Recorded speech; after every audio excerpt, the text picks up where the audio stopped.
quando eu terminei o mestrado, né, uma das coisas que eu escrevi é que as previsões que estavam para o final do século, no meio desse século, 2050, 2100, eu escrevi que aconteceriam antes, porque é só você olhar os gráficos, cara, as tendências, né, de distância entre os eventos extremos já estavam acontecendo lá atrás. Em 2012 a gente teve apagão, cara, entendeu? E ninguém se deu conta, né, porque era uma coisa que as pessoas previam muito para frente. E é só você ter um pouco de sensibilidade, né, para mim, né, por exemplo, eu que vivo no meio do mato, vivo desculpa, na área rural, né, da floresta, floresta amazônica, às vezes, entendeu? Você vê como é que as coisas estão secando, você vê como é que está tudo morrendo. Né? Em 2005, quando a primeira vez que eu fui para a Amazônia, tinha um trecho do Rio Madeira que era navegável por chalano, né? E eu atravessei a pé, cobra no joelho. Então, é só você ter a sensibilidade um pouco, né? E você vai vendo que as coisas, os tempos estão diminuindo, né? Os eventos dos tempos já estão ali. E por isso que foi tão difícil preparar essa aula, porque a gente trabalha com tecnologia social dentro de uma normalidade, né? Uma normalidade da curva normal. Os eventos extremos são inviáveis para qualquer tipo de tecnologia, né? Então a gente tem uma dificuldade muito grande de preparar essa aula, até porque eu nunca faço uma aula igual. Eu sempre estou tentando contextualizar com um momento. Até mandei uma mensagem para a Claudinha, né? Assim, olha, eu quero pegar por aqui, ela, mas pô, tem que matar tecnologia social. Assim, mas pô, cara. Né? Porque realmente é muito difícil, né?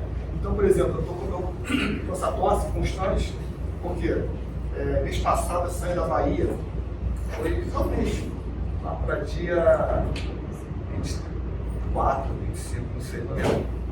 E eu saí da Bahia e fui para Brasília de ônibus, para pegar eu tinha que resolver um negócio para Brasília e pegar um voo depois para o Recife para ir para um outro evento.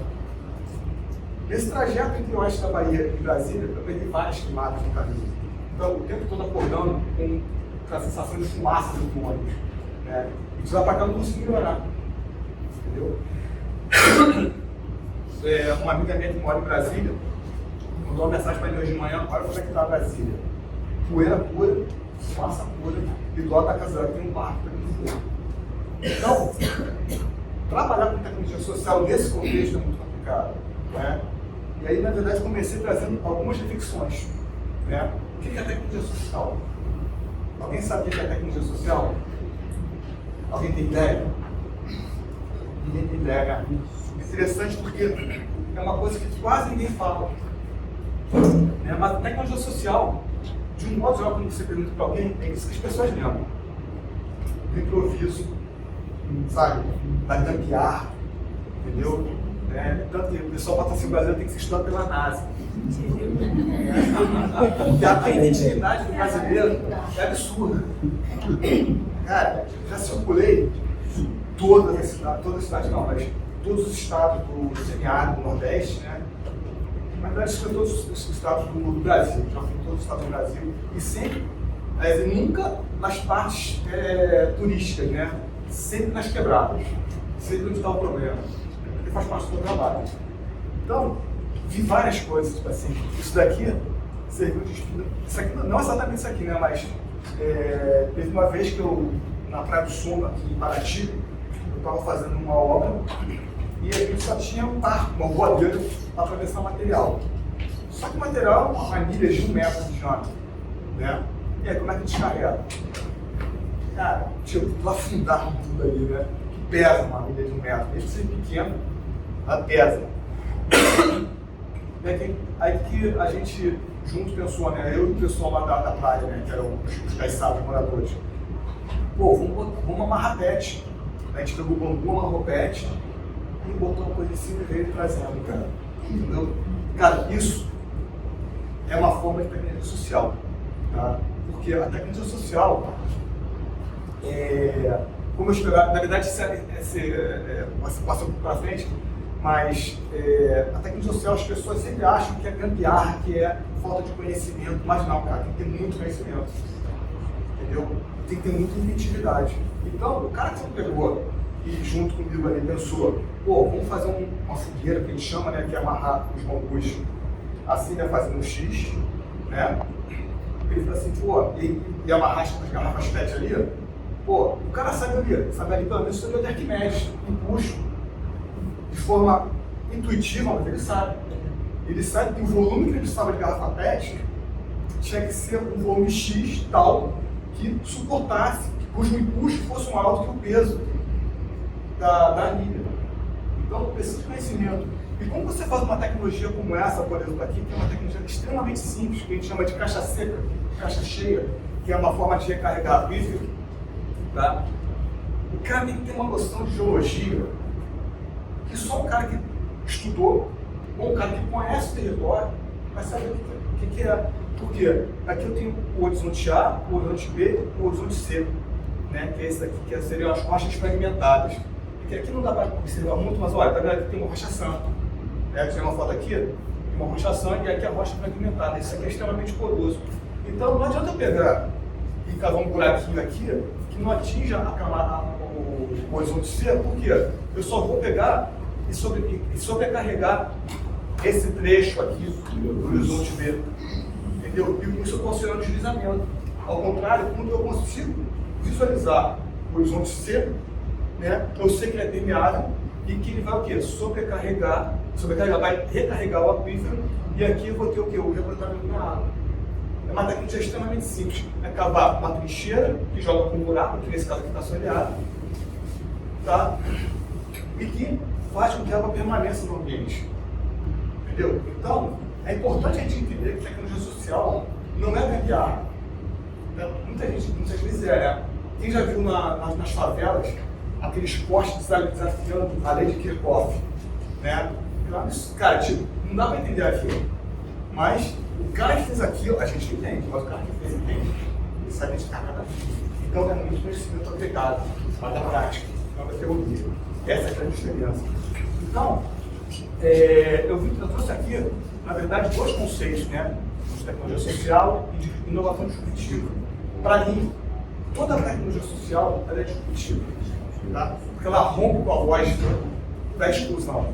Então, eu posso pegar, por exemplo, uma tecnologia convencional, como um tubo de PVC, e transformar esse tubo de PVC numa tecnologia social.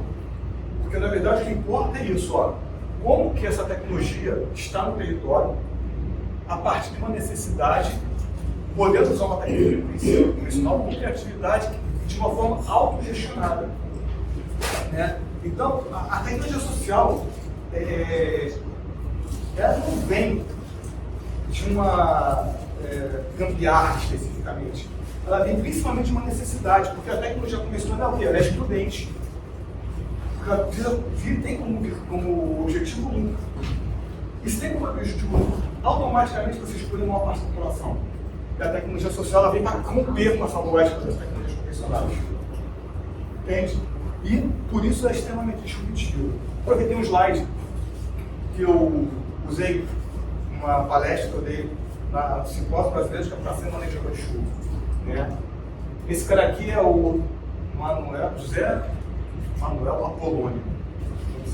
Esse cara foi o cara que inventou a cisterna de água de chuva. Todo mundo já ouviu falar do programa Momento Cisterna, né? Água para Todos, do governo federal, dos primeiros mandatos do PT.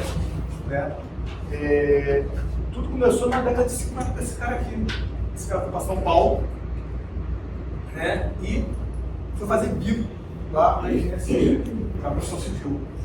E começou a construir piscinas. Aí ele olhou assim, depois de uma chuva, ele olhou a piscina cheia. Assim, pô, isso aí pode me ajudar. Ele voltou para a terra dele, que era na Bahia, né?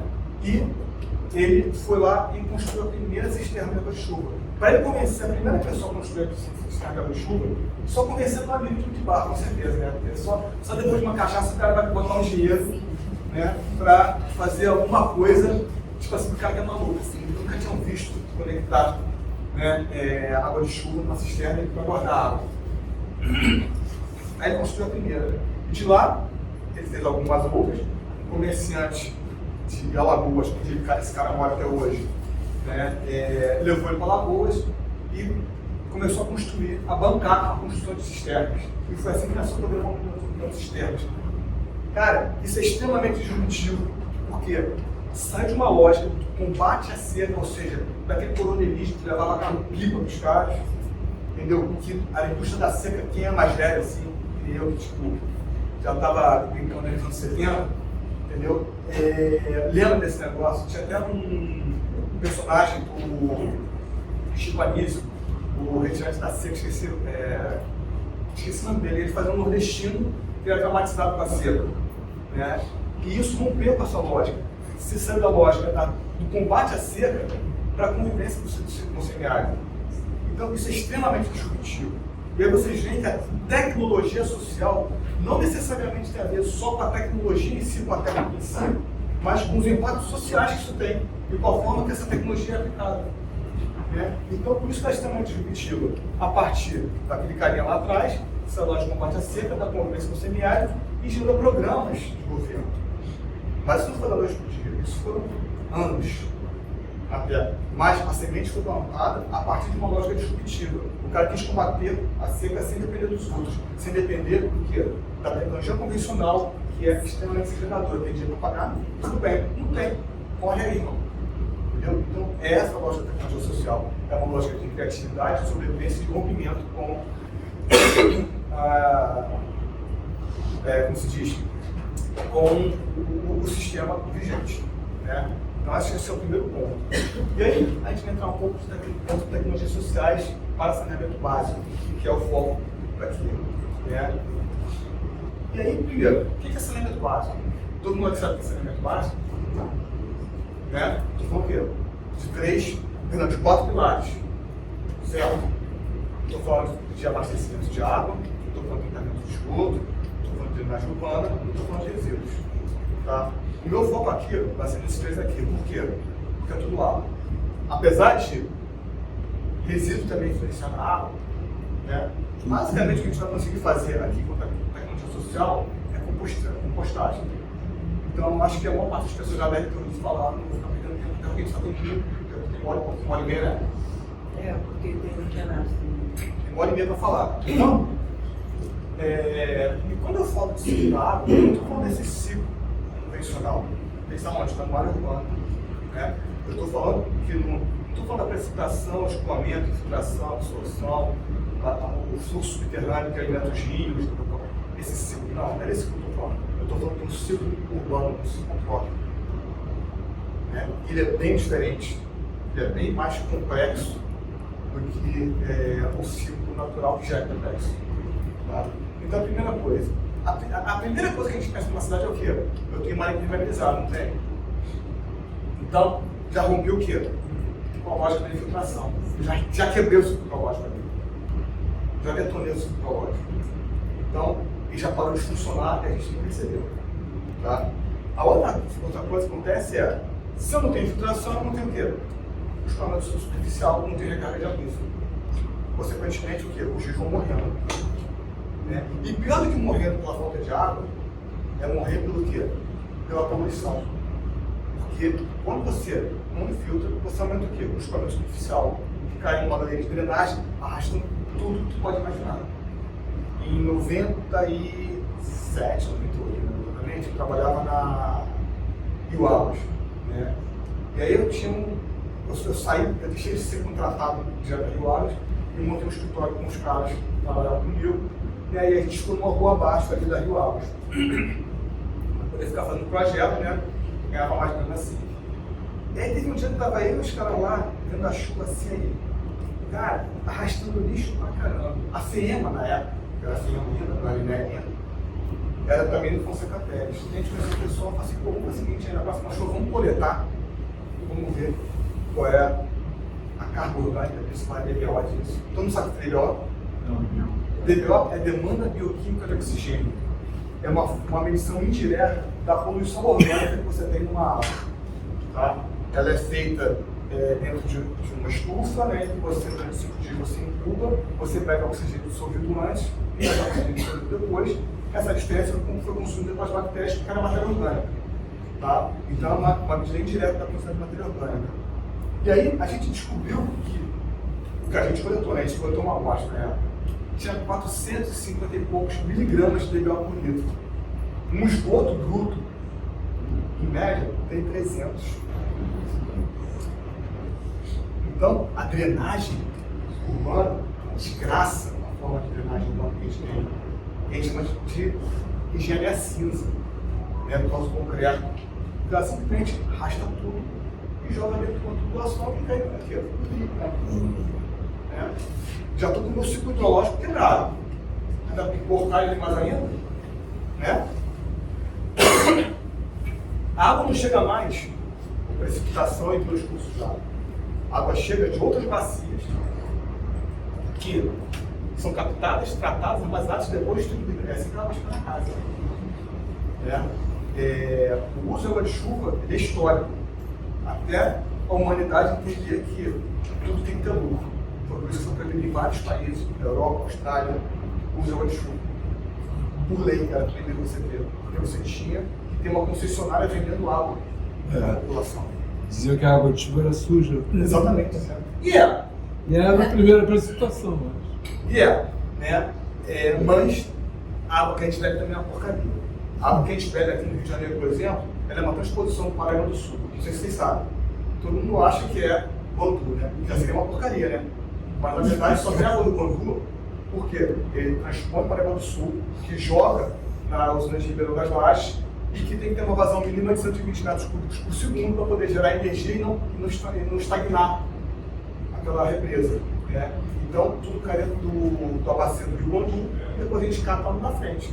Quem já foi na letra do Bangu, vendo que é terra do Bangu, né? Cara, já viu que é uma nojeira. Você dá com gradeamento para boi, porco.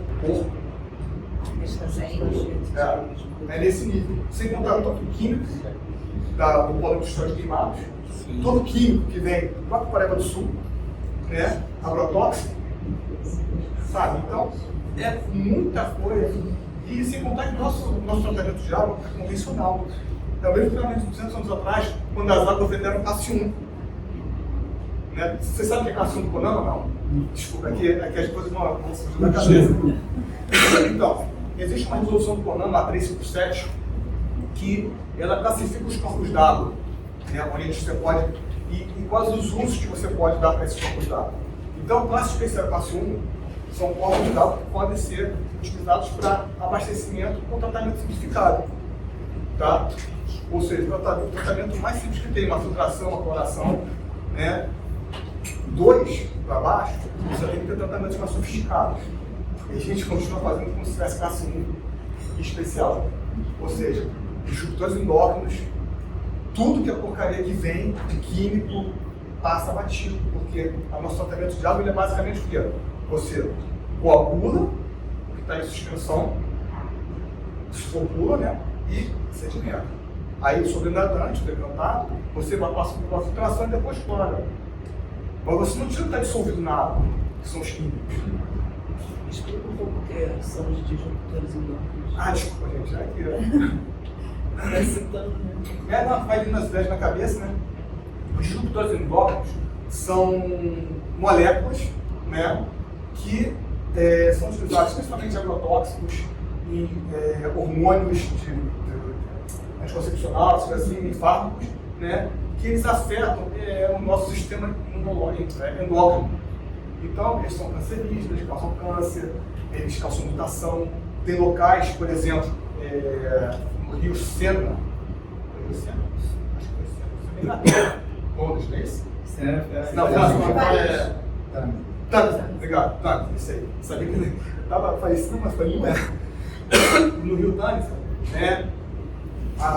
Rio abaixo de Londres, nos anos 70, no início dos 80, começou a nascer muito peixe fêmea. Os caras foram analisar e descobriram que tinha muito hormônio na água. Então, o hormônio é um disruptor endócrino. Causa mutação genética, né? Causa câncer. Os agrotóxicos têm disruptores endócrinos. Teve uma pesquisa ali em Goiás, esqueci o nome do cara, mas que ele identificou um aumento exponencial de casos de câncer, incidência de câncer, né, do sistema endócrino em crianças e adolescentes. Foi exponencial. Uma minha agora, do centro que eu frequento, 22 anos, fazendo medicina, câncer no pâncreas. Isso é terrível. Entendeu? Isso tem que ser sistemático. Né? E aí, voltando aqui para o tema, né? O outro ponto é exatamente isso aqui. Qual é o tratamento de esgoto? Nosso tratamento de esgoto é pífio. a gente coleta, sei lá, 60%, 70%, e desses 60%, 70% a gente está para 20%, 30%. Entendeu? Ou seja, vai tudo pro lixo, cara.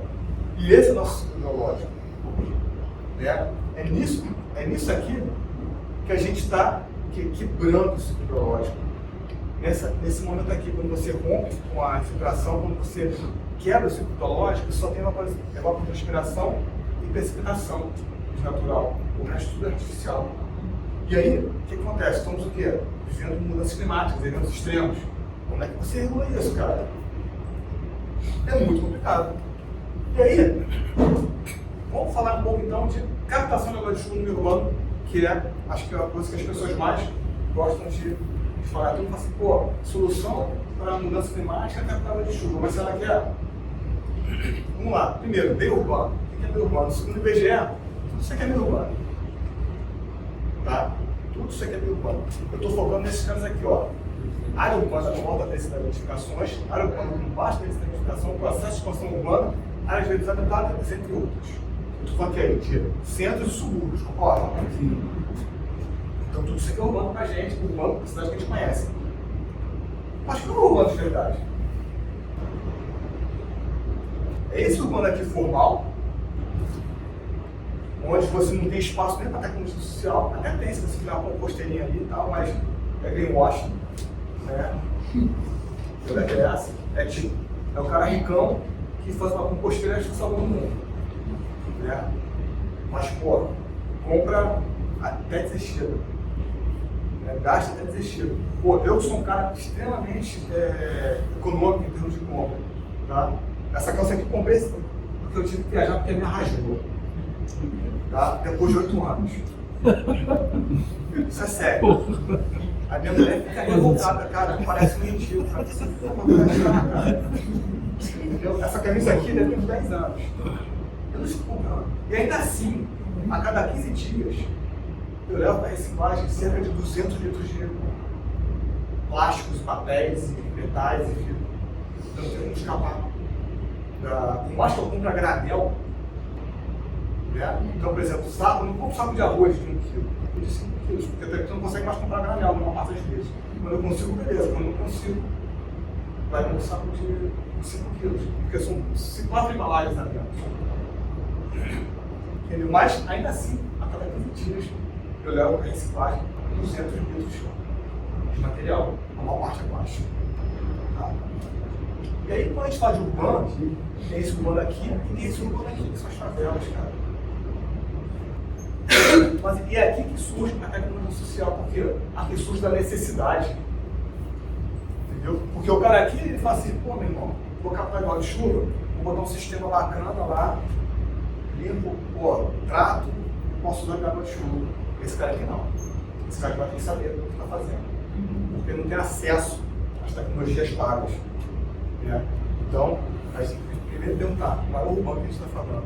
A outra pergunta que a gente tem que fazer é: para que a gente está usando a água? Né? Quais são os domínios que a gente está usando a água? Urbano, rural, industrial. Quando eu pego na escala, é unifamiliar, multifamiliar, comercial. Né? O meu uso é potável, não potável, a manutenção do sistema. São perguntas que a gente tem que ir fazendo, porque, como eu falei, tecnologia social não é gambiarra. É propósito, é superação da necessidade. Né? E quando você supera uma necessidade, você não pode criar outro problema. Então você tem que saber muito bem o que você está fazendo. Pô, eu vi vários sites de favela que, pô, tem caras que não têm ensino superior, tá? Pô, são tão engenheiros quanto eu. Pô, teve um quilombo que eu trabalhei ano passado. Eu fiquei lá por 1 ano, direto. Só voltava no final de semana pra casa. Tinha um cara, o Marcos do cara. Pô, o cara mal falava, cara. Ele tinha um vocabulário assim, extremamente óbvio, né? Mas é um cara extremamente inventivo. Ele pegou, por exemplo, a maior parte das pessoas não vai conhecer, mas tem umas mangueiras de PEAD preta, sabe? Que só usa para distribuir água. O que o cara fez? O cara fez amarrados naquelas mangueiras, botou no telhado, para economizar energia elétrica. que aquela água ali dentro esquentava. Entendeu? E ele tem usando energia elétrica. Isso é tecnologia social, mas isso é conhecimento, ciência, cara. Isso é termodinâmica. Sabe? Então, o cara sabia fazer aquilo. O tratamento com a água cinza que eu vou mostrar agora, o que o cara fazia? Ele não tinha tanta tecnologia, mas o que ele fazia? Ele pegava uma mangueirinha, hoje ele molhava a laranjeira, amanhã o pé de tangerina, amanhã o pé de mamão, ia jogando a água cinza dele, vou explicar aqui daqui a pouco, distribuindo. Então, cara, o preconceito que se existe hoje na academia, de um modo geral, contra a crise social, é por quê? Porque a academia também é prostituída. Ela quer vender. Por exemplo, no meu doutorado, eu desenvolvi um protótipo de captação de água de chuva, que tem uma qualidade de água ótima. A minha orientadora não deixou eu publicar, porque é meu patente. Entende? Pô, cara, a patente é minha. Depois eu vou fazer o que eu quiser. Depois que está a patente, eu não vou deixar produzir em massa, que eu vou liberar. Porque, cara, a gente vai precisar disso. A gente vai deixar uma parte da população sem acesso. Entendeu? Enfim. E aí, outro ponto. A gente tem que pensar quando a gente está falando de água de chuva. Em qualquer meio, vai especial no meio urbano. Onde é que a gente capta água de chuva? Tá? Eu botei os termos em português, água de chuva e água pluvial, porque nos termos em inglês, a gente separa, né? Dependendo do tipo de secar. Você separa entre água de chuva, que é a água que você capta no telhado, que é a água captada no telhado, mesmo que water, né? É roof house rainwater, e stormwater, que é a água pluvial. E é importante fazer essa divisão, por quê? Dependendo do mesmo que você capta, você vai usar uma tecnologia mais complexa ou menos complexa. Tá? Então aqui, por exemplo, quando eu capto os telhados, eu posso arrastar fezes, musgos, sedimentos, químicos que estão no ar, folhas. Uma coisa que quase ninguém percebe, e a gente vai falar daqui a pouquinho também, vocês já repararam, se você estiver numa estrada, aí tem um pé d'água, tá? Depois que pode chover, a tua visão de longo alcance é maior, o teu horizonte está mais distante. Alguém já reparou isso na estrada? É por quê? Porque a chuva literalmente lava a atmosfera. Então, se ela lava a atmosfera, isso vai para algum lugar. Então, fica pegado, que pode arrastar aqui. Só que quando eu arrasto, né, juntando isso daqui com o ácido que está no chão, que são as águas pluviais, além das fezes, resíduos diversos, sedimentos, óleo de motor, derramamentos de químicos, esgoto, cara, é uma imundície. Como eu falei, a água de drenagem, a primeira água da drenagem, como o Jorge falou, as primeiras águas são mais sujas, são mesmo, muito mais sujas. Mais sujas até do que esgoto, muitas vezes. Tá? Então, a gente tem que saber onde a gente está captando. Por que a gente está captando? Né? São as perguntas que a gente está fazendo. Ou seja, quando a gente fala da tecnologia social, a gente está falando de sistematização de conhecimento, de práticas, de que deu certo e deu errado. Na verdade, o cara que desenvolve a tecnologia social na quebrada, ele é o cara que fala assim, pô, acho que isso aqui vai dar certo. Pô, não deu certo. É que nem o tucupi. Né? Pô, foi uma piadinha que eu ouvi no norte, né, lá na Amazonas, e aí alguém perguntou que o tucupi é feito de mandioca brava, né, que mata, você tem mesmo. Aí o cara perguntou assim, vem cá, como é que você descobriu que tem que cozinhar durante 7 dias? Aí a gente cozinhou um, João morreu, cara. Tentativa. E vai por aí. Fomos tentando. E fomos tentando até morrer. Então, mais ou menos, o que acontece com a tecnologia social? O cara não tem a capacidade, entre aspas, né? Ele tem a capacidade, mas ele não tem a capacidade, como é que eu falo? O melhor termo que eu poderia usar? Ele não tem o conhecimento científico de sistematização, entendeu? E consultas prévias para saber o que já deu errado, mas ele vai tentando. E ele vai sistematizando na cultura popular, vai sistematizando na cultura.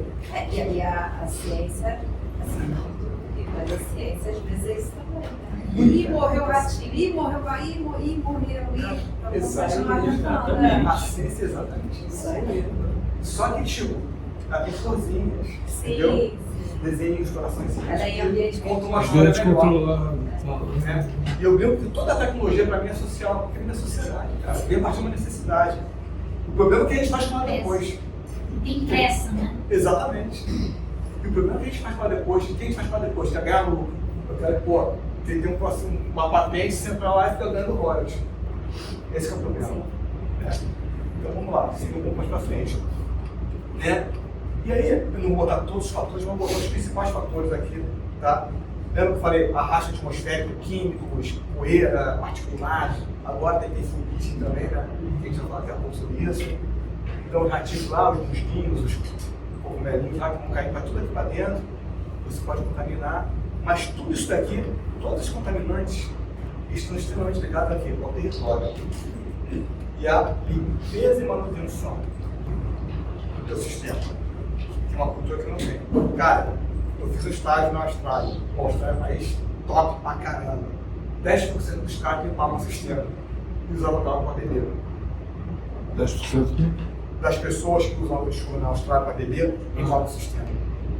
Cara, isso é bizonho. Isso é bizonho. Né?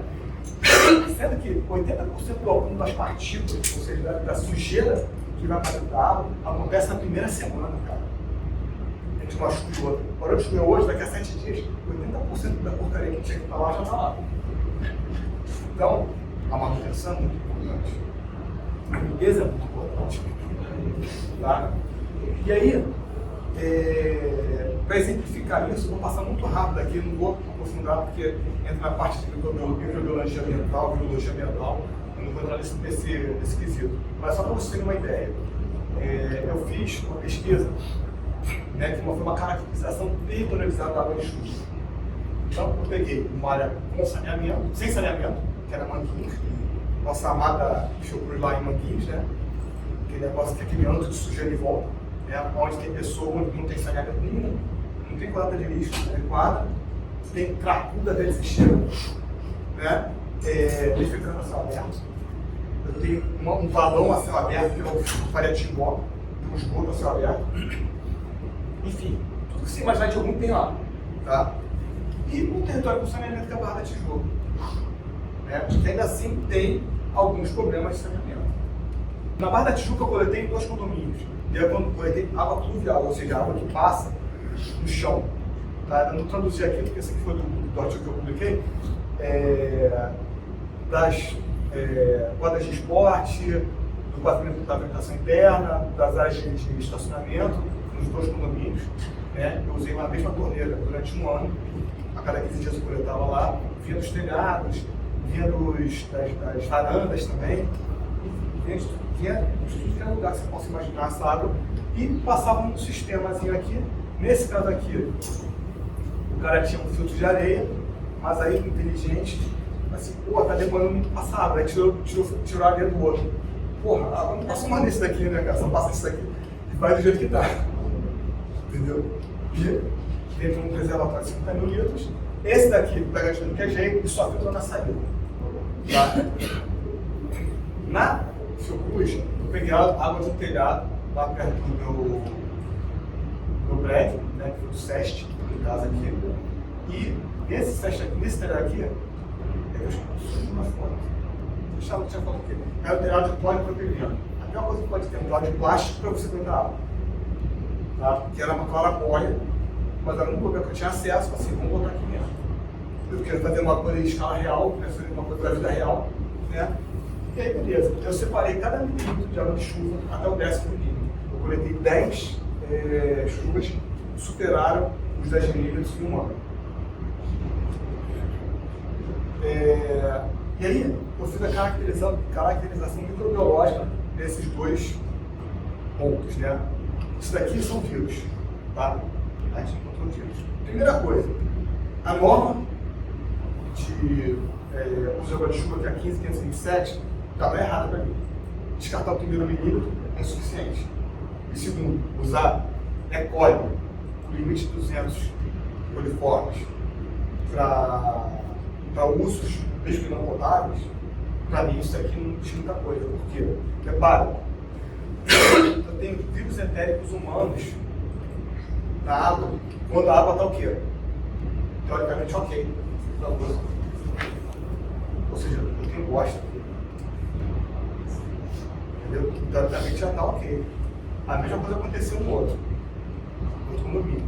Sendo que aqui eu encontrei dois vírus, eu encontrei o adenovirus e o coronavírus, tá? Só encontrei dois tipos de vírus aqui, foram esse daqui, né? O adenovirus e o coronavírus. E lá no telhado da Fiocruz, onde eu não tenho saneamento, eu encontrei adenovirus, rotavírus, norovírus, parvovírus. É que eu não botei aqui o outro, que eu fiz um metagenoma, água de chuva. Cara, deu diase, deu vírus que, meu Deus do céu. Dentre eles, vírus da raiva, tá?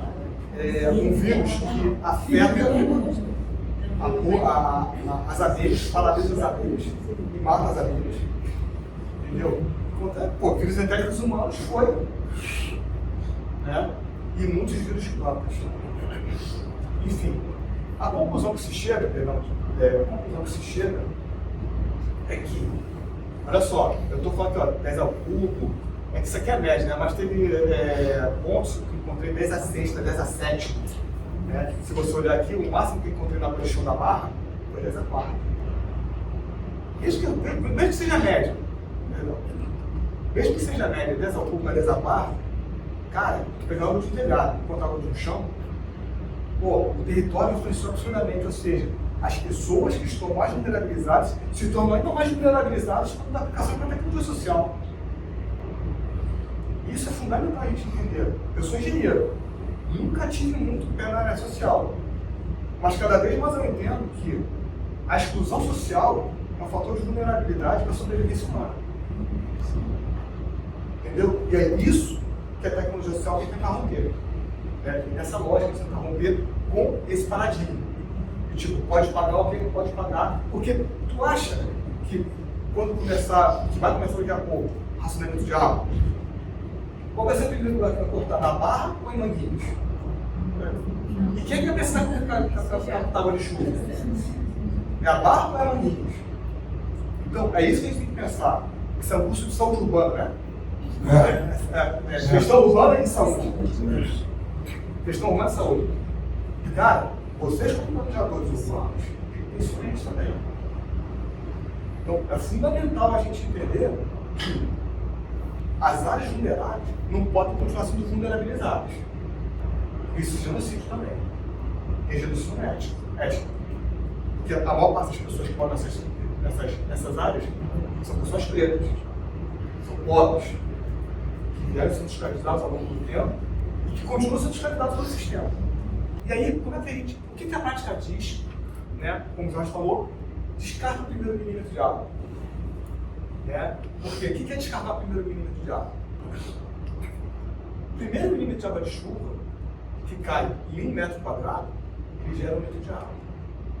Então, se eu tenho um telhado de 100 metros, eu preciso descartar o quê? 100 litros de água, não é isso? Beleza. E aí, vou ter até aqui o reservatóriozinho aqui, porque é uma coisa que eu sou permacultor também, tá? Permacultura é a cultura da permanência. Mas tem alguns princípios e algumas éticas. Esse princípio aqui é o do evite desperdícios. Pô, por que eu vou descartar água? Lembra que eu falei que a drenagem suja pra caramba? Eu não vou descartar aquela água daquele jeito. Então eu deixo aqui sedimentando aquela água e eu posso usar, por exemplo, uma lavagem de chão sobrenadante essa água. Entende? Então isso é fundamental a gente também pensar, nunca descartar. Eu descartei o primeiro, o sobrou até aquilo. Só que na prática, o que eu descobri? Que os descartes de primeiros milímetros não é suficiente. Você tem que ter um sistema de limpeza contínua, mesmo enquanto você está carregando o sistema, mesmo enquanto está chovendo. Porque o que acontece? A chuva cai e arrasta. Só que a chuva nunca tem a mesma intensidade. Imagina se eu descarto o primeiro milímetro só. Vou botar até 3 milímetros, que é o que alguns artigos falam. Como na área urbana descarta, na área rural descarta 1 milímetro, na área urbana descarta 3. Aí eu tenho uma chuvinha nessa semana de 1 milímetro. Aí amanhã 1 milímetro. Amanhã 1 milímetro, 3 milímetros, entendeu? Se eu não descartar aquele negócio antes, o que vai acontecer? A primeira chuva forte que vier, vai sujar tudo. Lembra, 7 dias depois, já 80% da sujeira já está lá, cai tudo dentro da caixa. O que acontece aqui, ó. Olha o fundo disso aqui.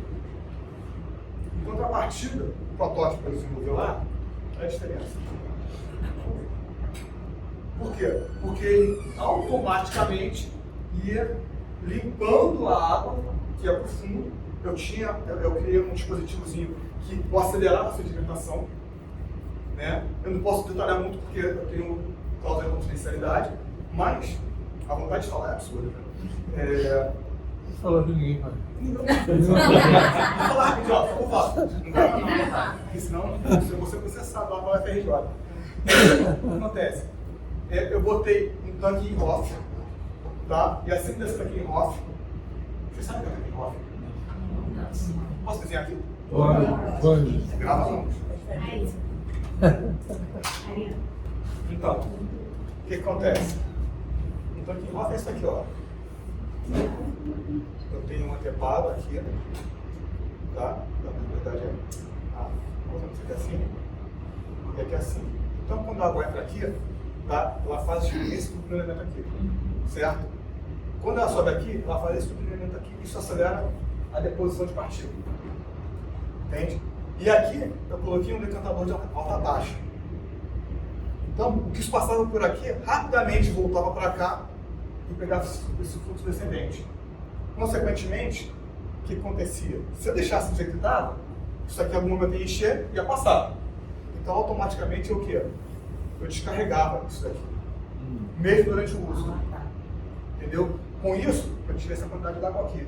Isso daqui foram 6 meses depois, tá? Tá um pouco aqui porque o cara foi passar a roçadeira e rachou a caixa. Aí perdeu água. Né? Mas, o que acontece? Isso daqui também 6 meses depois. Olha a quantidade de lodo que tem no fundo, olha isso aqui de nada. Entende? Então, isso daqui é uma coisa que a gente acaba tendo muito. Aliás, essa aqui, ó, tá vendo isso aqui? O cara roçou aqui também, quebrou aqui também. Essa aqui já tinha quebrado antes também, mas eu tinha consertado já. Essa aqui não tinha consertado ainda. O que acontece nesse processo aqui de coleta de água de chuva? Quando você coleta água de chuva, ela arrasta muito sedimento. E esse sedimento acaba passando. E olha que toda semana eu ia lá e descarregava, chovendo ou não, eu verificava se tinha alguma água e descarregava. Por isso que foi desse jeito. Se eu não descarregasse, isso daqui ia ficar um lodo preto no fundo. Entende? Então, a gente tem que olhar. Isso aqui é tecnologia social. Foi feito com material de baixo custo. Mas você usa para beber também? Não. Banho para só para uso não potáveis. Né? Você pode até usar para beber numa situação hipotética de tipo, aí não tenho que beber. Entendeu? Mas o uso comum. Porque olha só, para e pensa. Um ser humano, em média, gasta 120 litros de água por dia, é o mínimo que a ONU preconiza. Né? Desses 120 litros, quanto que você bebe? Quando o cara bebe muito água que nem bebe 3, 4 litros. Ou seja, não tem necessidade disso. Pode usar para lavar uma roupa, inclusive é excelente para lavar roupa da chuva, porque a nossa água ela tem um pouco de dureza. A água de chuva não tem nada de dureza. Ou seja, não tem nenhum tipo de sal, nenhum tipo de carbonato que é a atrapalhação astringente do sabão. Entende? Então, isso aqui, você economiza o sabão. Isso é concentração de chuva. Falando uma roupa, por exemplo. Tá? Então, voltando aqui, a prática diz uma coisa. A prática acadêmica. Mas a prática diz outra. Nós temos certos cuidados. Né? E a tecnologia social é isso. É tentativa e erro. Até chegar aqui, cara, eu apanhei. Entendeu? Até porque eu também sou extremamente exigente comigo. Eu nem pensava ter feito isso. Se eu tivesse feito só caracterização em metagenoma de água de chuva, eu já tinha meu doutorado. Mas, cara, eu falei assim, cara, essa porra, essa aqui que não faz. Isso já tá. Só porque ninguém fez, tá? Não quer dizer que seja fácil. A gente fiquei pensando, bolando e bolei esse negócio aqui, funcionou legal. Né? Enfim. E aí daqui chega, né? Agora, pô, e aí foi o ponto que me deixou com muita dificuldade de preparar essa aula, que foi exatamente, que quando a lógica do território extrapolado, que é o que está acontecendo hoje, já ouviu falar chuva negra? Chuva negra? Então, agora, o que acontece? Por que a chuva negra está desse jeito? Por causa das queimadas. Se eu voltar aqui, ó, 80% do acúmulo acontece no período seco com partículas, eu botei aqui, tá aqui, ó, menores de 2 micrômetros, não é milímetros, é micrômetros, tá? Maiores de 2 micrômetros, ou seja, partículas sedimentares. Quando você vem para a fuligem, isso é menor que 2 micrômetros. Não sei de nada, cara. E aí, como é que estamos? Né? Então, essas queimadas que estão acontecendo aí, elas são criminosas ao extremo, porque elas inviabilizam a vida praticamente. Está inviabilizando a vida no Pantanal. Pô, eu vim da Bahia mês passado, eu passei em vários lugares que geograficamente são áreas de cerrado, mas que na prática hoje são áreas de caatinga. E algumas áreas de caatinga hoje são áreas de deserto. Tá? Se vocês olharem para o Semadeira, que é Centro Nacional de Monitoramento de Desastres, eu nunca consigo lembrar o nome do Semadeira assim. Cara, vocês vão ver os mapas das áreas desérticas americanas. Em 2020 foi a última vez que eu estive na Amazônia. Eu fui para fazer um trabalho voluntário numa tribo da etnia Runi Yanomá, né? É na fronteira com o Peru. Aí cheguei lá, pô, a primeira porrada foi de uma criança recém-nascida morrer por desinteria. Né? A segunda porrada foi quando eu estava trabalhando, tive que parar 3 dias de trabalhar para uma chuva torrencial que caiu, alagou toda a aldeia, mas no final do 3º dia de manhã, na hora de chover. Né? No 4º dia de manhã, perdão. Foram 3 dias de chuva intensa no 4º dia. No 5º dia de manhã, o chão já estava rachando. Já tinha escoado toda a água. Porque já tinha afundado, porque é tudo arenoso, cara. As pessoas não entendem que a camada de solo, que é o horizonte A e B da Amazônia, é muito pequena. A camada que tem matéria orgânica é muito pequena. É muito curtinha, 20, 30 centímetros. Isso, cara, com um solo arenoso, aí você vai e queima. Não nasce nada. Quando eu vou para lá, eu pego um médio de 8 a 10 centímetros de novo na Amazônia, porque você tem que comer o que está nas árvores, ou então aquele aipim horroroso que os caras têm lá, amendoim banana verde, cara. É que você tem vergonha disso. Tudo bem, eu sou vegetariano, mas, porra, cara, só comer aipim banana verde e amendoim, não bom. E é isso que os caras comem, são muito dedos. E a caça declinou, porque em volta tudo é fazenda, tudo é pasto. Né? As águas dos rios, por exemplo, eu fui lá para resolver o problema de água. Porque o rio, por exemplo, cortar essa aldeia, né? Essa tribo, é o rio Tarauacá. Cara, é uma água extremamente barrenta e vem cheia de mercúrio, porque acima tem garimpo. Aí eu abri 4 poços, que não davam massa suficiente na aldeia, interliguei esses poços, né? Sistema de boia, e consegui botar uma aldeia. Né? E tinha que fazer de uma forma que não gastasse muita energia, porque não tinha energia dentro lá. Pra vocês terem ideia, a energia chega lá com fio de alumínio, cara. Tá?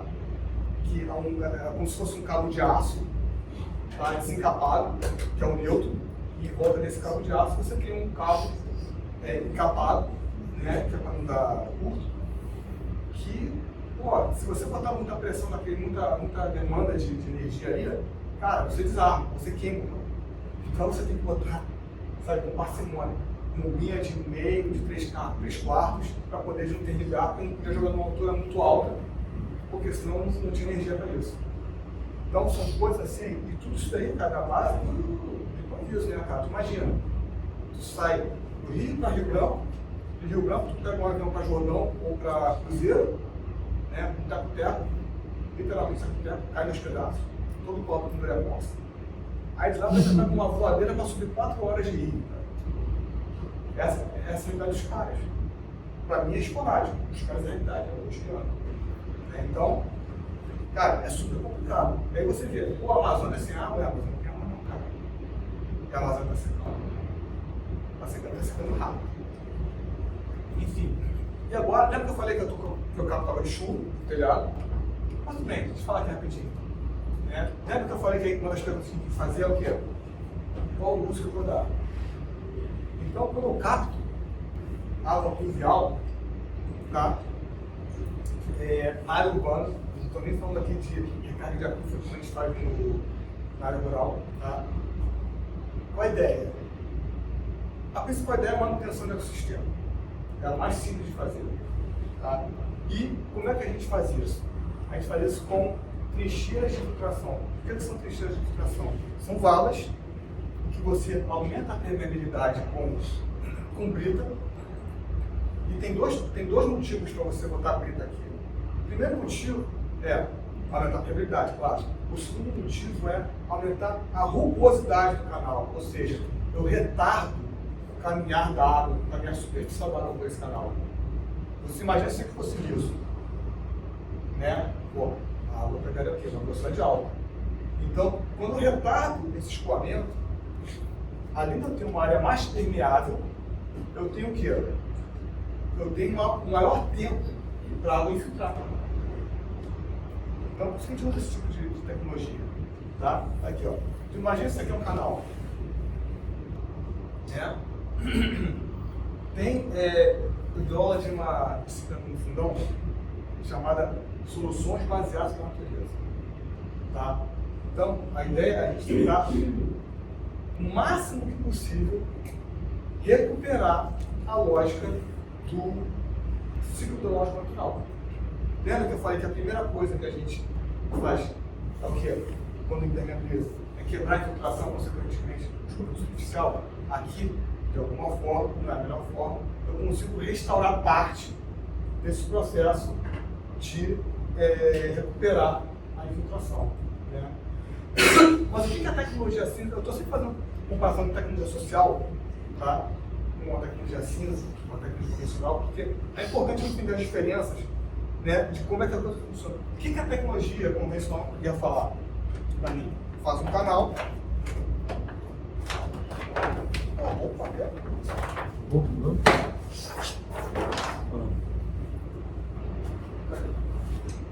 E aí, o que ele ia falar assim? Se eu quero drenar uma área, eu quero que essa água vá embora logo, não é isso? E aí, por exemplo, eu tenho um rio que é assim, ó. O que a engenharia faz? A gente está falando de drenagem, retifica. Quando a gente fica, olha só, primeiro aqui, ó, o caminho que eu tenho aqui, que é muito maior. Ó. E por que ela vai fazer esse caminho? Porque é onde naturalmente ela encontra menos resistência. Ou seja, é onde naturalmente a topografia permitiu que ela tivesse uma maior capacidade de infiltração. Porque quando tem menos resistência, ela está menos o quê? Menos estável, está menos forte, né? Está menos coeso.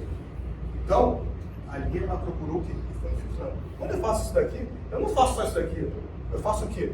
Eu impermeabilizo essa desgraça. Eu faço o quê? Então, a velocidade que essa água chega aqui é absurda. Aí, se eu tinha um alagamento aqui, quando eu boto isso, eu acabo com esse alagamento, acaba. Mas a pessoa só posso um alagamento muito maior aqui.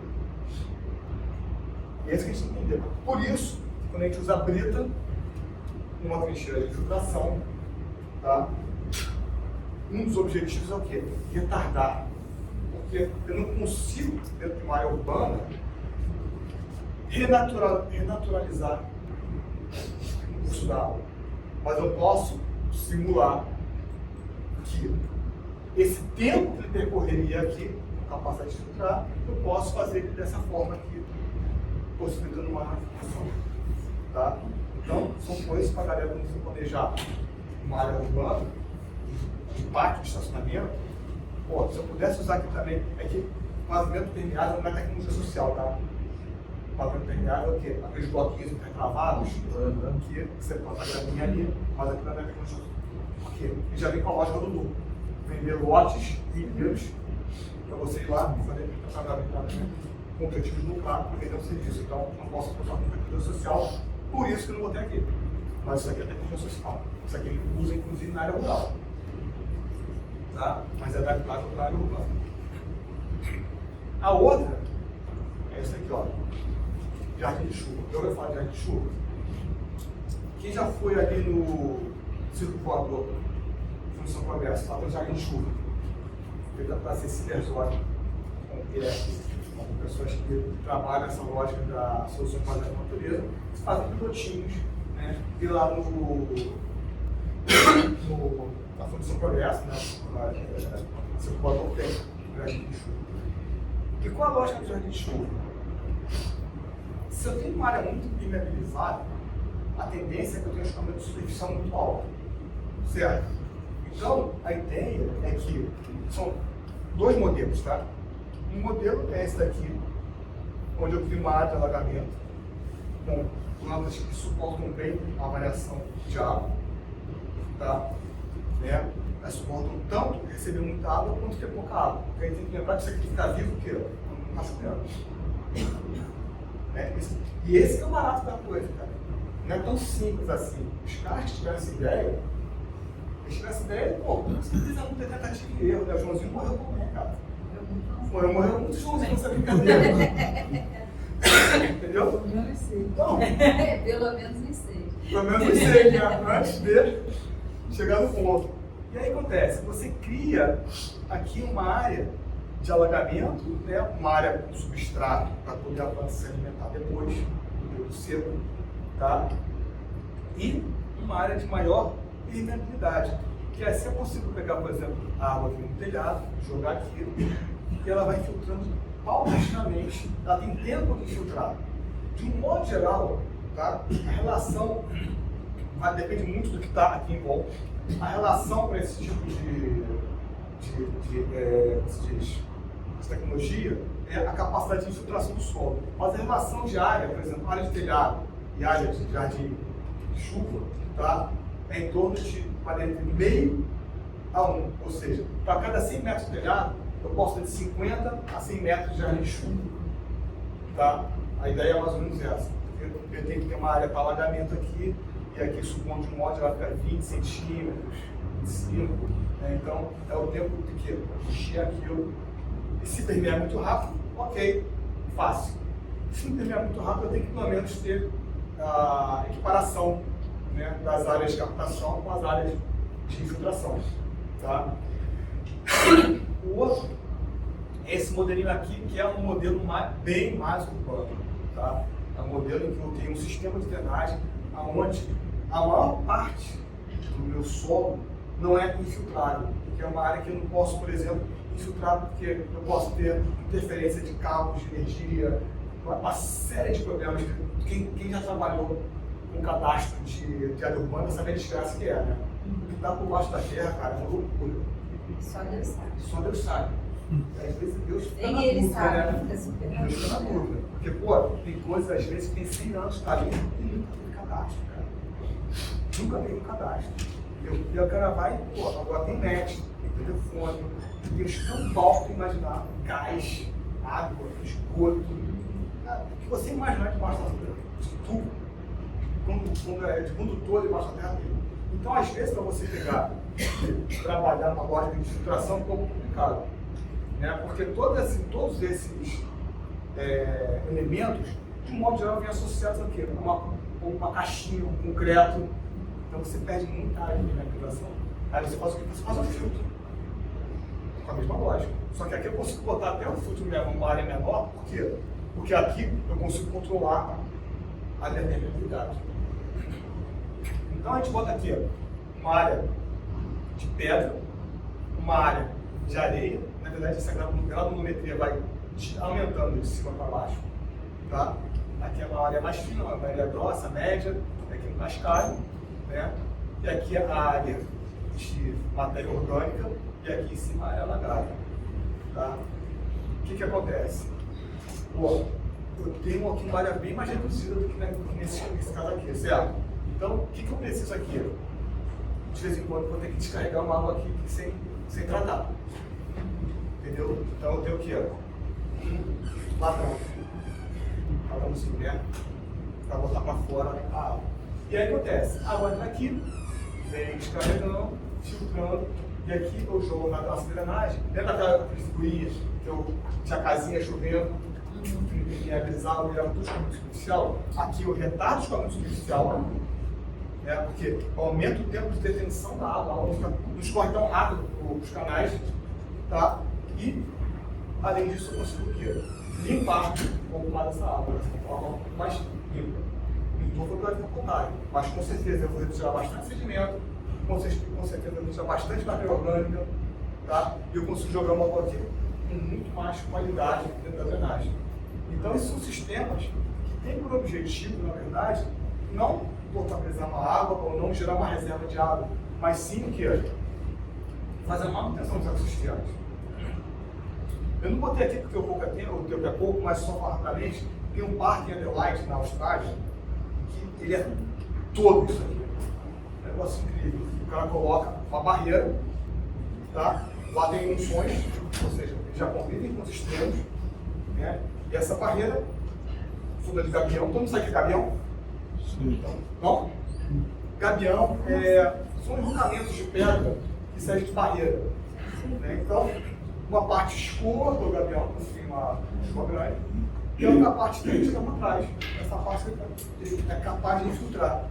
E essa infiltração, depois eles usam um processo de tratamento que eles usam para irrigar áreas cultivadas. Né? Só para irritar o Jorge, lá em Niterói, não tá. É mesmo? São os parques lineares, são os Sim. parques aladados. E teve o Parque Orla Piratininga, eles vieram com essa história de... Tatsu, eu tenho que estudar Niterói. Nós temos Niterói é o melhor IDH do Rio, tá? Melhor negar ninguém. Niterói é o melhor IDH do Rio. Para para estudar. Ah, isso é Isso ele já fato. sabe. Isso é fato, isso É é a Noruega brasileira. É. Bem melhor. Mas é bem melhor, cara. Tem esse sistema do gabião e do jardim, na verdade não são nem jardins, são jardins filtrantes, porque o gabião pega, limpa a água, né? Sim. Passa pelos jardins filtrantes e aí sim eles entram para a lagoa. Exatamente. Cara, a ideia é essa. Né? Porque a ideia é que... Era Lagoas Piratininga? Tá? Não está dando certo não, mas a ideia é essa. Não tá dando certo porque isso... Se não é, Que, aliás, é uma coisa, né? Só um adendo. Essa semana que passou, um cara de Niterói me chamou para fazer 172 unidades de tratamento de esgoto com tecnologia social. Eu falei assim, meu irmão, 172? Pacote? É tecnologia social, cara. Tipo, sem territorializar, sem conversar com as 172 famílias, Deve ser para esse lado de lá, porque eles estão com esse história. Aí não está dando muito certo, enfim. exatamente, vai continuar sendo certo, porque o cara não está territorializando, cara. Sim. Sabe, o cara não está... O fundamental é o seu território, as necessidades, vocações e geologia e natureza do território, cara. Se tu não é para isso, não vai funcionar. Sabe? Tecnologia social, hoje em dia, eu acho ela muito mais efetiva do que a tecnologia científica, cara. Muito mais efetiva, porque ela olha para o território, ela olha para as necessidades e não para o lucro. Sabe? Ela procura entender o que está acontecendo. Exatamente. Bom, depois a gente... Não, pode falar. Não, essas 172 unidades, você não poderia fazer um projeto junto com a comunidade? Ah, Não, porque para amanhã eu quero amanhã na minha mesa. Exatamente. Assim, irmão, boa sorte. Não tem dinheiro no mundo que vai fazer isso. Entendeu? Não, até Nossa, tem, mas não vai dar amigo, certo. Cara, não, pra mim, tipo assim, Não tem para você. porque pra mim, eu não vou quebrar minha lógica, cara. Sim. Pô, são 2 décadas pelo menos, sabe? Vindo buscar essa lógica de sustentabilidade real. Eu vou entrar nesse processo por causa do lucro, não tô morrendo de fome, cara. Não tô bem não, que a galera não deu certo não, mas... Pô, eu não vou, sabe? Não vou, não tô morrendo de fome, cara.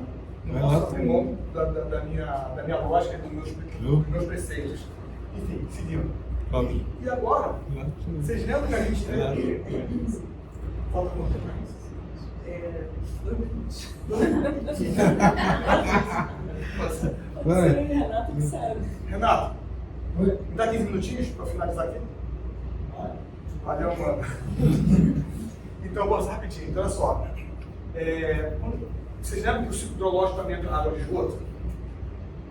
Né? Então, aí a água do esgoto é fundamental para a gente separar água cinza e água da privada. Eu chamo de água privada porque o pessoal chama de água negra, mas eu acho esse nome horroroso. Quer dizer, eu acho extremamente pejorativo, sabe? Então eu chamo de água privada. Tem gente que chama de água suja. Enfim. Eu tenho 2 formas de tratar. Água cinza, que é menos poluente. Irrigações frutíferas, como falei com aquele cara que já fazia. Valas de infiltração. Ciclo de bananeiras. Tá? E isso aqui também serve como destinação final dos biodigestores das forças econômicas. Tá? Supondo, eu pego daqui, jogo para cá, ou eu jogo para as zonas de raízes. Tá? Eu também posso usar tratar água cinza como zona de raízes. Mas não é tão comum, eu já fiz. Vou até mostrar um exemplo aqui. Mas é fundamental que você, para ter sustentabilidade do processo, que você separe a água cinza da água privada. Tá? Porque você consegue fazer sistemas menores. Entendeu? Então, olha só, por exemplo, irrigação frutífera. Né? Aqui eu peguei uma água que vem do tanque, máquina de lavar e tal, e fui distribuindo. Só um exemplo, né? Fui distribuindo aqui, ó, tá vendo? Esses caminhos aqui eu fui distribuindo frutíferas. Eu consigo dar aqui. Aqui, ó. Já mostro aqui. Aqui, ó, a água chega nessa caixa aqui, que funciona muito bom, tá vendo? Daqui, ó, eu jogo direto para uma irrigação aqui e um baldezinho que eu usei para distribuir a água. Né? Daqui, ó, vai para o frutífero. Isso daqui depois a gente enche de pedra quando ficar delagado, botar bastante água de volta. Aqui. Isso aqui é rural, tá, gente? Mas você pode fazer também numa área que você tem quintal. Cada vez é mais difícil, mas está fazendo. Tem uma margarina aqui daqui a pouco passando também. Aqui vai distribuindo. Ali também. Margarinazinha. Valeu. Tá vendo? Isso aqui tudo está distribuindo. O fundamental é que você deixe bem nivelado nas saídas, para que você possa ter uma distribuição qualitária da água. E nunca você ligar mais um ponto que o outro. Né? Então você vai equalizando isso ponto a ponto. Né? Supondo, se tem uma área que eu preciso que tenha mais água, eu boto um pouquinho mais baixo na saída, porque eu vou ter mais ramificações da frente. Então tem que sempre fazer esse cuidado, ter esse cálculo hidráulico, para os caras falarem matar. Vai ligando. Enfim. Acho que dá para entender como é que funciona, né? E aí, a outra vacina é a vala de infiltração. Tá? É que esse aqui já está coberto, eu peguei esse aqui é de outro ponto, né? Então, por exemplo, o que a gente faz? A gente distribui a água aqui. Por que o fluido está seguindo para baixo?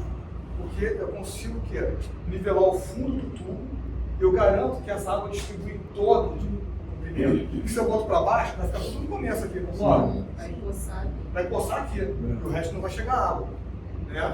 Então eu boto tudo o coração para cima, essa água enche tudo, vai transbordando, e olha como é que fica. Você planta em cima, cara, as plantas ficam top, essa região é extremamente seca, areal, baixíssima precipitação, em torno de nem 1000 milímetros por ano, sabe? É bem seco mesmo. Cara, olha como é que ficou toda essa área aqui. Eu plantei aqui e aqui. Olha como é que ficou super carborizado, né? Então, isso é uma coisa que funciona bem. E você pode fazer isso, por exemplo, em quintal, você pode fazer isso numa área de favela, que tenha espaço, que é muito difícil, cada vez mais difícil, mas dá para fazer numa área de subúrbio, né? Porque o grande centro urbano como esse que a gente vive aqui, cidade do Rio de Janeiro, gente, isso aqui morreu, não existe. O que justifica, por exemplo, levar 1h40, 1h30 para sair de Jacarepaguá para cá? Isso não existe. Entendeu? Então, grandes cidades, para mim, já estão estagnadas, estão, sabe, detonadas, não existe, porque na realidade não existia no segundo mundo. E grandes áreas urbanas não combinam com tecnologia social. Enfim. Vamos lá. O ciclo de bananeiras, eu posso botar água cinza. A água cinza tem que ir na pia, tem que passar por uma caixa de gordura para tirar a gordura, senão toca tudo, né? Incomoda tudo. Água do chuveiro, água da lavagem de mão, enfim, aquelas águas que estão dentro da sanitária, né? Aí você joga aqui num buraco, literalmente. Esse buraco você bota matéria orgânica. Essa matéria orgânica ela vai apodrecer, vai virando um abrigo de excelente qualidade e vai filtrando também, porque na matéria orgânica você cria bactérias que reduzem a carga orgânica que vem junto com a água cinza, né? A água cinza é rica em fósforo e nitrogênio, porque o sabão é feito basicamente de fósforo. Então, isso daqui tudo adere e são um composto de excelente qualidade. Isso aqui é um exemplo, tá? A bananeirinha aqui, banana nanica, bananeirinha aqui. Tinham 5 bananeiras aqui, mas trouxe um exemplo também que não dá certo. Porque aqui o sol estava muito duro, né? E a gente cavou um pouco para botar, a gente jogar da raiz mais para baixo. Entendeu? Eu fiz o padrão de 40, 50 centímetros, eu tentei jogar mais para baixo, não funcionou, algumas morreram, e a menina que é a dona desse quintal aqui também não regou durante o tempo seu. Né? Enfim, água cinza com tratamento com HPE, com zona de raiz, foi uma adaptação que eu fiz. A gente pegou, botou brita, botou aquela esgoga, né, aqui, e isso aqui foi depois de montado. Isso daqui 3 meses depois. Cresceu rapidamente, porque, como eu falei, tem uma riqueza de fósforo, nitrogênio e carbono, né, na água cinza. Isso daqui vinha só do chuveiro, de uma piazinha, uma casa com pouco consumo, por isso que pode ser pequenininho, né, e a água daqui saía com um laguinho, né, que era uma área de filtração, que eles queriam criar peixe. Foi para não criar peixe, mas acho que vão criar peixe da mesma forma. A água até limpa a água, né? Ah. O água pé limpa. Porque se vocês olharem o sistema radicular do HPE, ele parece uma esponja, cara. E além de absorver, ele tem uma grande capacidade de absorção, porque ele parece uma esponja, na raiz você tem a aderência de bactérias que são extremamente vorazes por fósforo e nitrogênio. Né? Elas quebram o fósforo para conta comer esse nitrogênio, esse fósforo. Né, e o carbono. Então elas solubilizam aquilo da planta usa. Isso só cresce tão rápido. Peguei até florzinho, está funcionando até hoje. Esse é o da. Não sabia que dava flores, né? E é bonito. é bonito, cara. Isso aqui é bonito. E é cheiroso. Exatamente. O outro é o biodigestor. Eu, particularmente, nunca consegui fazer um biodigestor porque eu não conseguia mão de obra adequada. Eu sempre trabalho em áreas muito carentes, né? E o pessoal não tem uma qualificação, eu tenho que qualificar os caras. E de modo geral eu tenho pressa. Então nunca dá tempo de pegar e capacitar o cara na construção civil para ele fazer um biodigestor, que é uma construção complexa. Não é uma construção tão simples. Esse aqui é o modelo chinês, tá? O que acontece? Eu entro com uma caixa aqui de pulmão, jogo um tanque. Esse tanque eu tenho uma digestão anaeróbica, tá? Ou seja, uma combustão incompleta da matéria orgânica, que me gera o quê? Metano. E esse metano eu posso canalizar. A verdade é o seguinte, não dá pra muita coisa não, dá pra fritar um ovo, não precisa um lampião, não dá pra fazer muita coisa não, mas dá pra aproveitar um pouco desse gás. Tá? Pra quem tá na pindaíba mesmo, pô, isso aqui ajuda. Principalmente pra iluminação, tá? Isso aqui é aqui no Alto da Boa Vista, foram os colegas meus que fizeram. Eles fizeram um projeto específico para fazer o biodigestor numa comunidade carente. Esqueci o nome do lugar. Vale Cantal. Vale Cantal. Isso aí, obrigado. E aí, aqui eu tenho a câmera de compensação, onde eu regulo o fluxo para poder dar o quê? Pressão para o gás sair aqui. Né? E a partir daqui, essas plantas também, além de darem essa pressão, elas estão flutuando aqui, elas ajudam a tirar o que sobrou do digestor, e aí você joga uma água mais limpinha aqui, que eu posso jogar com uma zona de raízes, enfim, tá? Ou uma vale de filtração, o que for. A fósforo de bombonas, que é outra técnica social muito interessante, que você utiliza bombonas, dessas de azeitona, sabe? 240 litros, tá? E você joga. Isso fica ao contrário, gente. Esse desenho que eu peguei, desculpa ao contrário. De um modo geral, o que eu faço? Eu jogo para baixo e capto em cima. Tá? Porque se eu jogar em cima e captar para baixo, o que está aqui, sedimentou, eu acabo puxando para o outro lado. Né? Então esse desenho está errado. Agora eu percebi que eu, na pressa, eu colei e não me liguei. Tá? Então eu jogo isso para baixo e capto aqui em cima e vou fazendo isso.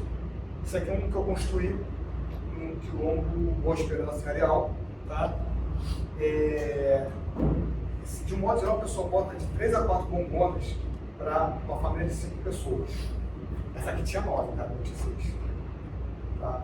E de um modo geral, quando tem até 5 pessoas, eu faço um conjunto de 6 bombonas, eu boto as 3 primeiras bombonas como sendo fossa, tá? E as 3 últimas bombonas eu boto como sendo filtro de brita. Porque eu tenho um acréscimo, né, de eficiência de tratamento do esgoto. E daqui, de modo geral, eu jogo para zona de raiz, modo de infiltração, às vezes ciclo de bananeira, depende do que você tiver no local disponível como destinação final. Tá? Então, geral para transpiração, que é a queridinha dos neorurais agora, né? Todo mundo tem um tanque de transpiração, que é basicamente um sistema que eu não tenho nenhum tipo de efluente, onde eu faço uma digestão anaeróbia, essa primeira camada aqui, uma filtração lenta e uma absorção e evaporação por plantas de folhas grandes, né? Como bananeira, taioba, enfim, antúrio. Por que isso é legal, cara? Porque isso aqui não é nenhum tipo de efluente. Quando dá algum efluente, pouquíssimo você direciona com um ciclo de bananeiras, por exemplo. Né? Mas isso aqui não dá efluente nenhum, porque cada bananeira consegue evaporar em média de 80 a 120 litros por dia, dependendo do clima. Então, com 2 metros quadrados por pessoa, eu tenho 10 metros quadrados, 5 por 2, eu boto 3, 4 bananeiras, cara, já fica isso aqui, ó. Aqui, ó. Aqui tem 4 bananeiras, esse daqui vem para esse ciclo de bananeira aqui que eu mostrei lá atrás. Isso daqui tudo, o que acontece? É um tanque que tem 5 metros de comprimento por 2 de largura para 5 pessoas. Eu consegui produzir, não, quem consegue é o tanque, né? E aí a gente produz lá, ou seja, não é uma subsistência do pessoal que tem uma menor capacidade de renda, né? Precisa de segurança alimentar. É muito legal esse sistema. Não é um sistema chatinho de construir, demora. É cavar. Se você tiver uma retroqueima assim na mão, a gente cavou isso aqui na mão, cara. Foi quase um mês para construir isso daqui. Entendeu? Enfim, dá um trabalhinho, tem que ter um pouco de conhecimento de construção civil, tem que fazer uma laje de fundo, tem que saber impermeabilizar. Não é tão simples assim. É uma tecnologia social, é de baixo custo, mas ela é complexa dependendo de onde você estiver e você precisa de água. Uma casa de 5 pessoas, você precisa de pelo menos 10 metros quadrados. Então, é fundamental usar esse tipo de tecnologia sempre de forma territorializada. A zona de raízes, que é a que eu mais gosto, mais até do próprio Levar, que é a ideia de você simular um brejo. Tá? Você usa plantas aquáticas como tapoa, lírio do brejo, acho que são outros, papiro, entendeu? O que acontece? Você faz uma camada de brita, tá? Você tem um fluxo que faz desse sentido aqui assim, ó, né? E vem descendo, descendente, aí você distribui essa água aqui ao longo, né, na transversal, aqui, e vai passando lentamente aqui. E esse sistema radicular dessas plantas que são adaptadas aos sistemas aquáticos, elas fazem que nem a gigota. Ela vai lá embaixo, ela abre, cria uma rede, um sistema radicular que segura as bactérias na raiz e não sob fósforo, nitrogênio e carbono numa velocidade absurda. Né? E aí eu fiz aqui, ó, mostrei isso aqui quando começou, tá? Isso aqui já está plantando ainda, só para vocês terem mais noção como é que é, você vai plantando aqui, depois você vai cobrindo com pedra para não ficar nada transparente, para não ser foco de mosquito, tá? Nada transparente, nada visível, perdão, nada superficial. E essa aqui é a cor da água que sai, ó. Ah, sai muito transparente, sai muito bem tratado, né? Você consegue redução de mais de 90% do efluente. Tá? Então, isso junto com o TEVAC, são tecnologias que, para mim, são as mais adequadas para restaurar a água do meio ambiente. Né? Isso aqui foi legal, porque depois que eu construí isso daqui, isso aqui é um prédiozinho, tá? E para cá, assim, tinha uma cachoeira. Depois de um ano, o pessoal limpou isso daqui e voltou a usar a cachoeira para tomar banho. porque eu fiz vários sistemas desse daqui, né? Pô, isso é muito legal, cara. Isso para mim foi assim, a maior recompensa de todas. Né? O pessoal poder voltar a usar uma área que estava interditada por causa de acesso coliformes. Bem, é isso, passei um pouco do meu tempo. Desculpa.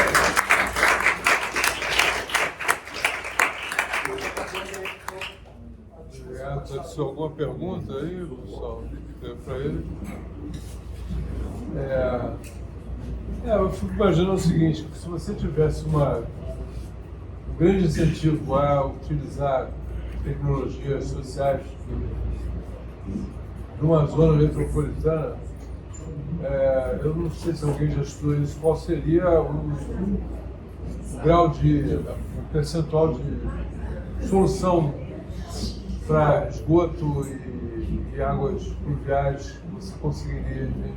Porque a zona metropolitana tem muito vazio, tem muita periferia, onde soluções como essas podem ser aplicadas. É uma questão de difusão dessa ideia da tecnologia social.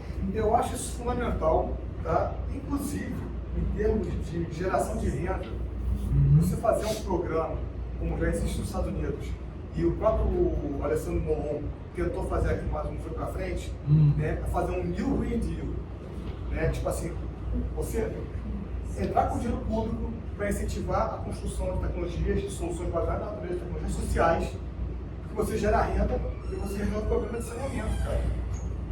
Entendeu? Com baixo custo, sabe? Sim. E você gera de forma territorializada. Você contrata mão de obra local, que passa a se especializar, né?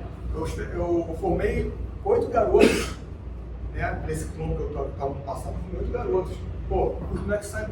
A ideia é que eles nascem no quilombo continuando no trabalho. Todo mundo meteu para as fazendas para fazer os ricos, cara. Mas gerou renda para eles, pelo menos. Entendeu? Então, Então já existiu um programa assim? Existe. Existe. Existe, né? Mas, tipo, não foi para frente aqui no Brasil. Lá nos Estados Unidos foi um pouco para frente, mas aí você começa a esbarrar nos problemas políticos que também estão tendo lá. Né? E, tipo, qual é o grande problema da tecnologia social? Ela é a contraponto da tecnologia convencional que isolou. Entendeu? Ela é territorializada, ela não padroniza. Sabe? Não padroniza. Exatamente, ela não padroniza. Você tem princípios básicos padronizados, mas você não tem uma solução padronizada. A solução é territorializada. Sim. Entendeu? E depende muito de diálogo com a população. E quando você dialoga com a população, você empodera essa população. E é isso que os caras não querem. Então, a grande barreira está no sistema político e econômico, que visa que você não faça manutenção de tecnologias convencionais que não são eficientes, que geram mais problemas de solução, mas você também não empodera a população. Esse é o grande drive para você aplicar a tecnologia social. Cara, sabe que eu circulo o Brasil todo, cara, para tudo que é quebrado no interior. Bicho, o grande problema é você convencer as pessoas de que o que vem do mercado não é adaptado para eles. Vou dar um exemplo, TEVAC. O governo agora, federal, criou um kit TEVAC, né? Kit de evapotranspiração de 2 metros quadrados, 2 metros cúbicos. Pra quê? Porra, tem de quantos? Tem uma pessoa, cara, dependendo de fome. Mas no Nordeste não está funcionando. No Nordeste, no semiárido, você precisa de pelo menos 1 metro quadrado por pessoa. As famílias não têm custo de 5 pessoas. Eu vou precisar de pelo menos 5 metros quadrados de TEVAC. Como é que você constrói isso? Entendeu? Se é por família, não é por pessoa. Sabe?